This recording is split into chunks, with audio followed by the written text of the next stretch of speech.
बिस्मिल्लाहिर्रहमानिर्रहीम। अस्सलाम वालेकुम वरहमतुल्लाहि वबरकातुहू। मैं हकीम मुदस्सर चट्ठा, क्वालिफ़ाइड हर्बल फ़िज़िशन।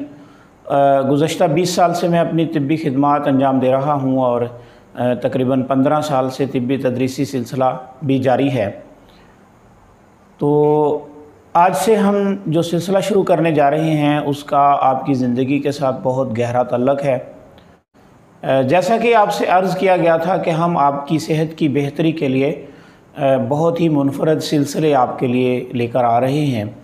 तो आज हमने आपके लिए जो पहले मौजू के तौर पे जिस टॉपिक का इंतख़ाब किया है वो आपकी ज़िंदगी से बहुत क्लोज़ है। जब से इंसान की बुनियाद रख दी जाती है और वो पैदा हो जाता है, पैदा होने के बाद से ही उसका इस ऑर्गन से रिश्ता नाता जुड़ जाता है और आखिरी सांस तक इस ऑर्गन के साथ इंसान का ये रिश्ता चलता है। जब भी आप अपनी ज़िंदगी की रवानी की बात करेंगे तो आपके सामने आपके साथ एक ऑर्गन सबसे पहले शामिल हो जाएगा और वो है आपका मैदा या स्टोमिक। यानी कि आपकी जो चलती हुई ज़िंदगी है उस चलती हुई ज़िंदगी में खाने पीने का किरदार उतना ही है जितना आपकी ज़िंदगी में दीगर कामों का किरदार है। आपका जिस्म मुख्तलिफ़ काम करने के लिए जिस उज़व की बदौलत तैयार होता है वो मैदा है। आपका स्टोमिक आपकी पूरी बॉडी के लिए एनर्जी प्रोड्यूस करता है। आप जो भी चीज़ अपनी बॉडी के लिए इंटेक के तौर पे इस्तेमाल करते हैं, यानी कि आप जिस भी चीज़ से फ़ायदा हासिल करना चाहते हैं, ख़ास तौर पे खाने पीने की चीज़ों के हवाले से, तो उसका पहला वास्ता मुंह के बाद आपके मैदे के साथ है। मैदा एक वाइटल ऑर्गन है। ये इसकी शेप तो जैसा कि आप देख रहे हैं कि ये एक मशकीज़ा नुमा उज़व है। यूँ समझ लें कि एक ट्यूब नुमा ऑर्गन है। तो GIT भी इसको कहते हैं, गैस्ट्रो इंटेस्टाइनल ट्रैक्ट। गो के ये मुंह से शुरू हो जाता है और फिर रेक्टम तक जाता है। तो GIT में एक बहुत ही मेन ऑर्गन है स्टोमिक। तो स्टोमिक पे हम आज बात करने जा रहे हैं। इस पे हमारी बात मेरा ख़्याल है कि शायद 2-3 सिलसिलों पे मुहित होगी, क्योंकि हम सबसे पहले मैदे को समझेंगे कि मैदा है क्या, इसका हमारी बॉडी के अंदर वर्क क्या है, और आखिर में हम ये जानेंगे कि इसकी ख़राबियाँ कौन कौन सी हैं, उन ख़राबियों की अलामात कौन कौन सी हैं, और फिर आखिर पे जाके हम बात करेंगे कि उनका इलाज क्या होगा। तो मैदा आपके जिस्म का बुनियादी ऑर्गन है।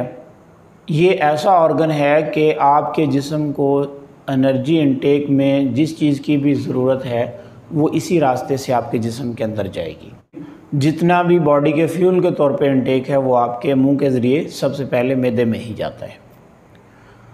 तो जैसा कि अगर हम फितरत चैनल के लेक्चर्स में देखें तो हमने कहीं पढ़ा होगा कि हमारे जिस्म के तमाम ऑर्गन्स जो हैं ये डिफरेंट टाइप्स ऑफ सेल्स से मिल के बने हुए हैं। हमारे मैदे की बनावट में 4 मुख्तलिफ़ किस्म के खुलियात हिस्सा लेते हैं, जिसमें nerve cell, epithelial cells, connective cells और मसल सेल्स। तो जब हम मैदे के वर्क को देखते हैं तो मैदे के काम में मुख्तलिफ़ तरह के अफ़आल हैं, जिनमें से कुछ काम हमारे नर्व सेल्स अंजाम देते हैं, कुछ काम मैदे के हमारे मसल सेल्स अंजाम देते हैं, और कुछ काम जो हैं हमारे मैदे के एपिथेलियल सेल्स अंजाम देते हैं, और इसी तरह कुछ काम जो हैं वो कनेक्टिव सेल्स अंजाम देते हैं।